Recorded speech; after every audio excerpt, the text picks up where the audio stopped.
President Trump expressing optimism tonight that he can achieve gun reform, specifically what he calls, quote, meaningful background checks.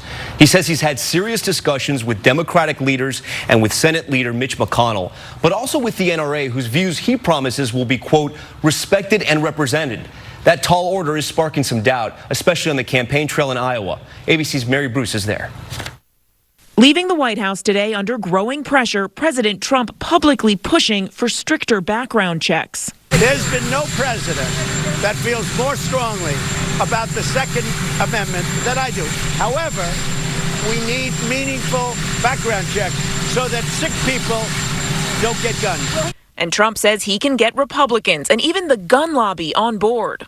I have a lot of respect for the people at the NRA, and I have already spoken to them on numerous occasions. And frankly, we need intelligent background checks.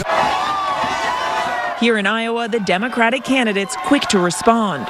He wants to say, oh, yes, I could support changes on gun safety, and then say, but let's all be sure to bow to the NRA. Look, that just doesn't work. Do you give him credit for trying to push for action on this? I will give the president credit when I actually see him sign legislation that enacts common sense gun safety legislation. What we need is for him to actually push Mitch McConnell and the Senate to enact common sense gun safety legislation. I'm not holding my breath, though. Meanwhile, the Trump campaign is hitting Joe Biden for this comment overnight. We have this notion that somehow if you're poor, you cannot do it. Poor kids are just as bright and just as talented as white kids, wealthy kids, black kids, Asian kids.